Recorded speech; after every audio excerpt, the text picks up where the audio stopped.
Good morning students, आप सभी का जूलॉजी की ऑनलाइन क्लासेस में हार्दिक स्वागत है।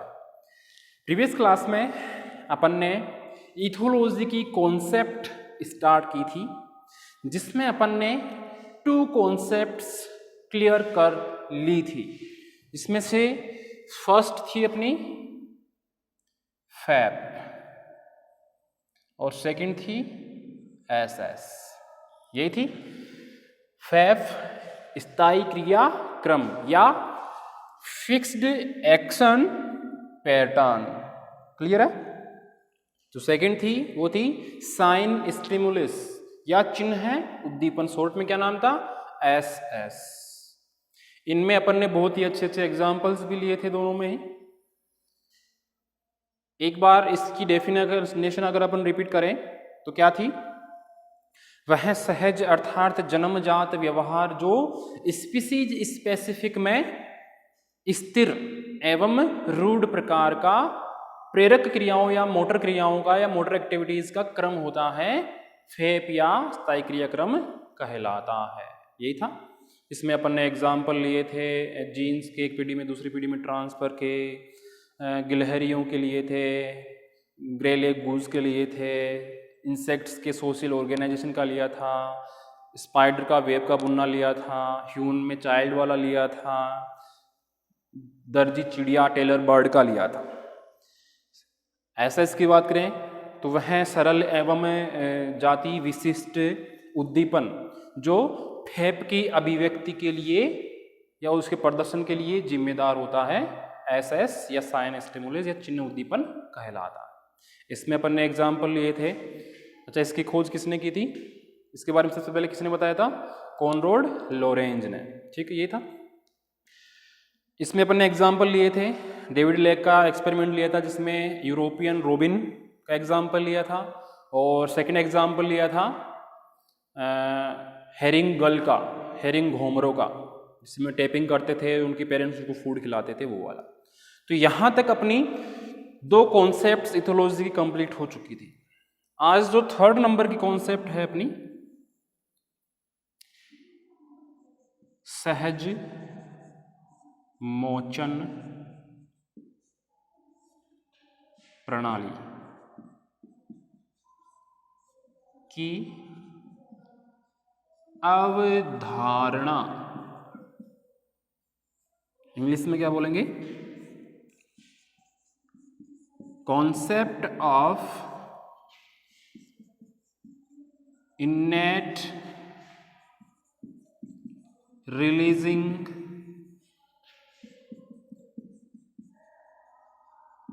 Mechanism. Concept of इनेट releasing mechanism, Hindi में सहज मोचन प्रणाली की अवधारणा।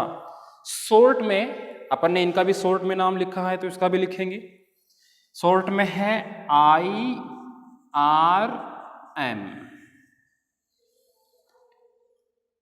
इनेट से लिया है I, रिलीजिंग से लिया है R, और M मैकेनिज्म से लिया है M। तो शॉर्ट में क्या नाम हो गया? IRM की अवधारणा या कॉन्सेप्ट। अब ये है क्या, किसने इसको दिया था, इसमें होता क्या है? तो ध्यान से सुनना। एनिमल्स का ब्रेन, यानी जो अपना ब्रेन है, चाहे वो एनिमल्स हो चाहे ह्यूमंस हो, उनका ब्रेन सेंट्रल नर्वस सिस्टम का वह पार्ट होता है। कहाँ का? ये जो ब्रेन है यह है central nervous system, central nervous system, यानी कि शॉर्ट में CNS। एनिमल्स का ब्रेन सेंट्रल नर्वस सिस्टम का वह पार्ट होता है जहां पर सबसे पहले एक SS क्रिया करता है। एक SS क्या करेगा? क्रिया करेगा। SS क्या है? चिन्ह उद्दीपन या साइन स्टिमुलस। यानी कि जो अपना ब्रेन है, जो एक सेंट्रल नर्वस सिस्टम का सबसे मेन पार्ट है, यहाँ पर सबसे पहले साइन स्टिमुलस अपना वर्क करेगा, कार्य करेगा। किसी फेप किसी फेब की अभिव्यक्ति को संभव करने के लिए या दर्शाने के लिए। यानी कि अपना जो ब्रेन है, जो एक सेंट्रल नर्वस सिस्टम का एक मुख्य भाग है, यहाँ पर कोई उद्दीपन, चिन्ह उद्दीपन आएगा और अपना कार्य करेगा, क्रिया करेगा। क्रिया किस रूप में करेगा? फेब के रूप में करेगा। फेब के रूप में अपनी क्रिया प्रदर्शित करेगा। क्लियर है? सर्वप्रथम निकोटीन वर्जन, निकोटीन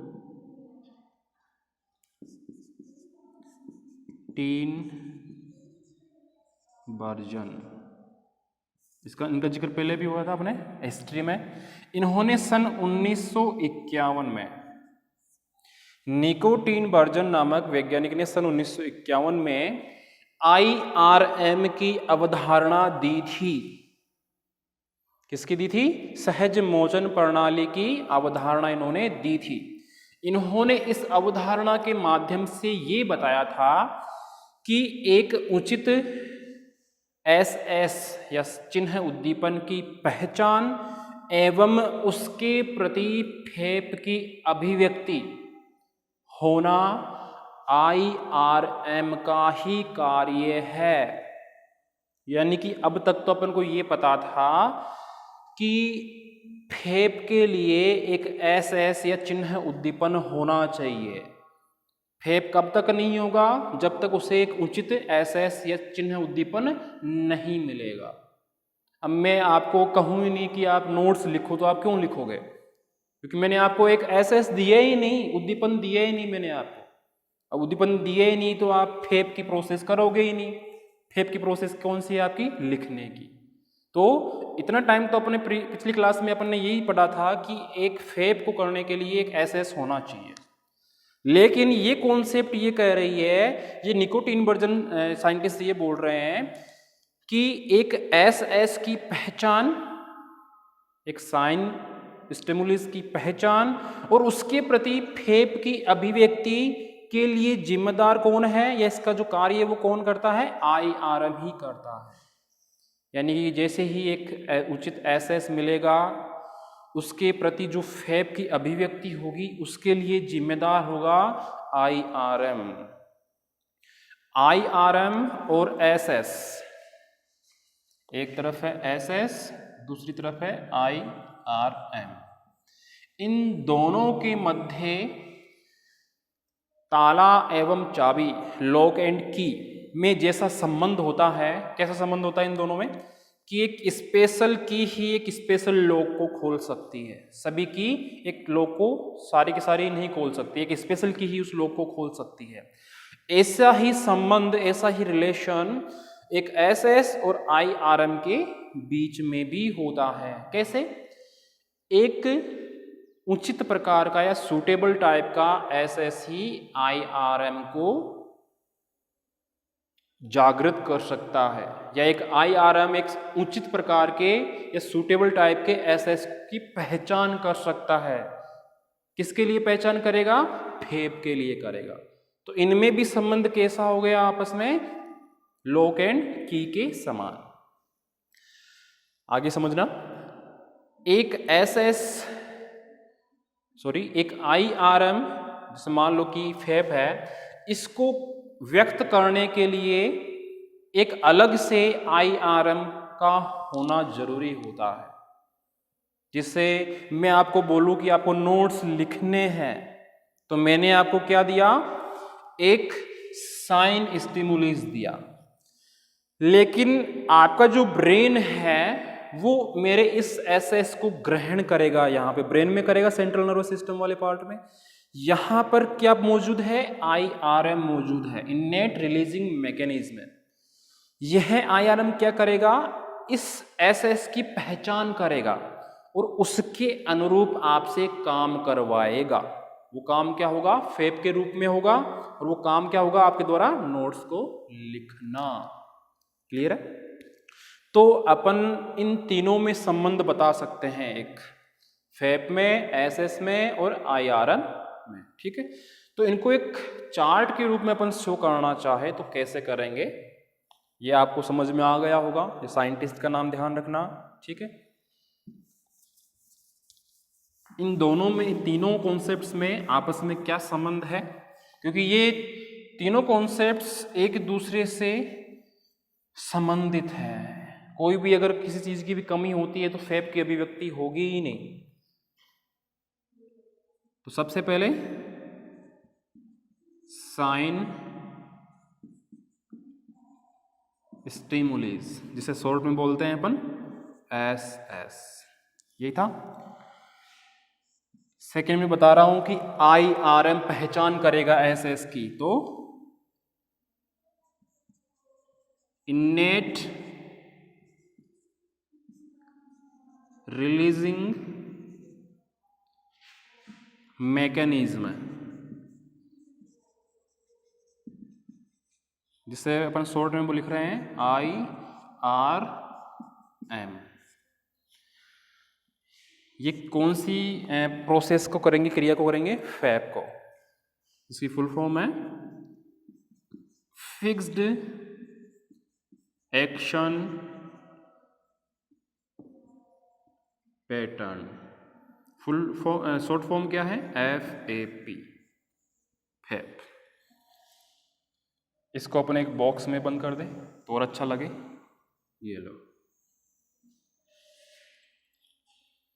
क्लियर है?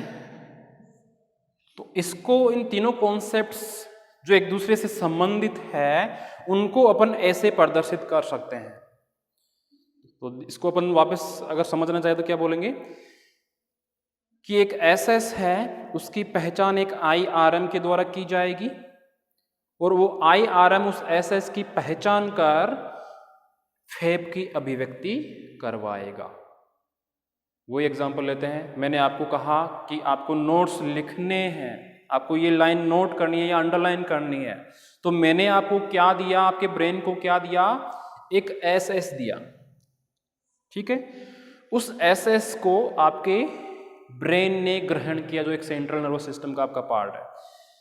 उस ब्रेन में आपका जो मैंने जो SS दिया वो क्रिया करेगा। क्रिया कैसे करेगा? वहां पे IRM है, IRM उस SS की पहचान करेगा कि इस जो SS मिला है ये सर के द्वारा, इससे कौन सी क्रिया करवानी है अपन को, कौन सा फैब करवाना है। तो उसकी पहचान करके IRM उसकी पहचान करके संबंधित फैब की रिएक्शन करवाएगा। क्लियर है? अब ये जो IRM की कॉन्सेप्ट थी, जो अवधारणा थी, इसकी 3 धारणाएं हैं। 3 धारणा प्रचलित है इसकी, जिनमें से फर्स्ट तो ये बताती है कि ये जो प्रणाली है IRM की, यह है स्वाभाविक एवं जन्मजात। ये जो IRM की प्रणाली है, 3 धारणाओं में फर्स्ट बता रहा हूं, ये जो प्रणाली है IRM की, यह स्वाभाविक एवं जन्मजात, अर्थात किसी चिन्ह, उद्दीपन या SS की पहचान करके उसके प्रति फैब की अभिव्यक्ति करना जाति विशिष्ट होता है, स्पीसीज स्पेसिफिक होता है। समझ में आया? इसका एक एग्जाम्पल लेता हूं मैं, सबसे अच्छा, हंसी भी आ जाएगी आपको। अभी मैं एग्जाम्पल ले रहा हूं आपके सामने कि मैं आपको बोलूं कि आपको नोट्स लिखना है या इसको अंडरलाइन करना है, ठीक है? अगर यही चीज मैं एनिमल्स को बोलूं, मान लो कि भैंस को बोलूं कि आपको ये चीज लिखनी है, अंडरलाइन करनी है, तो वो क्या ऐसा कर पाएगी? नहीं। उसका जो ब्रेन है वो इस SS को कैप्चर ही नहीं करेगा, क्योंकि मैंने फर्स्ट प्रणाली में ये कहा है कि ये जाति विशिष्ट होता है, सब कुछ स्पीसीज स्पेसिफिक होता है। तो ह्यूमंस के SS ह्यूमंस ही पहचानेंगे, एनिमल्स के एनिमल्स ही पहचानेंगे। क्लियर है? अगर उसी भैंस को आप उद्दीपन दो, हाथ में खाना लेके जाओ, कुछ घास फूस लेके जाओ, तो आराम से वो समझ जाएगी मेरे को इसको खाना है, तो आराम से उसके समझ में आ जाएगा। लेकिन आप उसको लिखने को कहोगे तो नहीं लिख पाएगी, क्योंकि उसके लिए वो सूटेबल या उचित SS है ही नहीं। क्लियर है? तो ये थी इसकी फर्स्ट धारणा। क्या थी? कि यह प्रणाली IRM स्वाभाविक एवं जन्मजात, अर्थात किसी SS की पहचान करके उसके प्रति जो फैब की अभिव्यक्ति की जाएगी वो जाति विशिष्ट होती है, सभी के लिए अलग अलग होती है। सेकंड जो इसकी धारणा है वो ये बताती है कि ये जो IRM है यह एक SS की पहचान कर उसके प्रति अभिक्रिया करवाने के लिए जिम्मेदार होता है। ये बात मैंने पहले आपको बता दी है कि ये जो IRM है यह SS के प्रति अभिक्रिया कराने के लिए या फेब को प्रदर्शित करवाने के लिए जिम्मेदार होता है। अर्थात ये IRM उस स्पेशल एनर्जी या विशिष्ट ऊर्जा को तब तक रोके रखेगा, उस विशिष्ट ऊर्जा को तब तक ये IRM रोके रखेगा तब तक जब तक एक उचित SS की पहचान नहीं कर ली जाए। क्या लिखना है अपन को सेकंड धारणा में कि ये जो IRM है ये जो IRM है यह SS के प्रति अभिक्रिया करवाने के लिए उत्तरदायी होता है। अर्थात यह IRM एक उचित SS की या ये जो IRM है यह उस विशिष्ट ऊर्जा को, स्पेशल एनर्जी को तब तक रोके रखेगा जब तक एक उचित प्रकार के या सूटेबल टाइप के SS की पहचान नहीं कर ली जाए एवं उस एनर्जी को व्यवहार के रूप में, बिहेवियर के रूप में, फेब के रूप में अभिव्यक्त या प्रदर्शित नहीं कर दिया जाए। यानी कि ये जो IRM है यह उस स्पेशल एनर्जी को तब तक रोके रखेगी जब तक एक SS सूटेबल SS को पहचान ले लिया जाता कि इस फेब को करने के लिए ये ही चिन्ह उद्दीपन चाहिए। तो जैसे ही ये IRM उसको पहचानेगा साइन स्टिमुलस को और उस व्यवहार का, संबंधित फेब का या अपन व्यवहार बोल सकते हैं कि अभिव्यक्ति हो जाएगी। क्लियर है? तो ये थी सेकंड धारणा। थर्ड जो धारणा है वो ये है कि ये जो IRM है यह भी रूढ़ प्रकार का होता है या की होती है रूढ़ प्रकार। पिछली क्लास में भी इसका जिक्र हुआ था, रूढ़ प्रकार, इंग्लिश में स्टीरियोटाइप या स्टीरियोटाइप। ये जो IRM है यह रूढ़ प्रकार का या स्टीरियोटाइप होता है या होती है। रूढ़ प्रकार किसे बोलेंगे? कोई भी जो अपने द्वारा वर्क किया जा रहा है या व्यवहार प्रदर्शित किया जा रहा है वो एक ही सीक्वेंस में अपन बार बार रिपीट करें तो वो कैसे टाइप का होगा? रूढ़ प्रकार का या स्टीरियोटाइप का। तो ये थी सहज मोचन प्रणाली, इथोलॉजी की या व्यवहार की स्टडी करने के लिए सहज मोचन प्रणाली, सहज मोचन प्रणाली, इनेट रिलीजिंग मैकेनिज्म, शॉर्ट में IRM। तो इसमें आपको ये बॉक्स जरूर बनाना है। इसके बिना अपन IRM को अच्छी तरह से क्लासिफाई नहीं कर सकते कि IRM एक्चुअल में है क्या, ये वर्क क्या करती है। तो इस चार्ट के माध्यम से अपन बता सकते हैं कि एक IRM का वर्क क्या है। समझ में आ गया होगा? जो अपन ने चीज़ें कर ली है, कॉन्सेप्ट कर लिए, उन्हीं को मैंने नाम लिखे हैं और उन्हीं में संबंध बताया है, कुछ नई चीज़ नहीं है। तो इस धारणा में या इन तीनों धारणाओं में, कॉन्सेप्ट्स में आपको कोई भी डाउट हो तो पूछ लेना, ठीक है। नेक्स्ट क्लास में अपन इससे आगे की एक और दो और कॉन्सेप्ट्स बची है वो क्लियर करेंगे और फिर ये अपनी जो कॉन्सेप्ट्स वाला टॉपिक था इथोलॉजी में ये कंप्लीट हो जाएगा। धन्यवाद।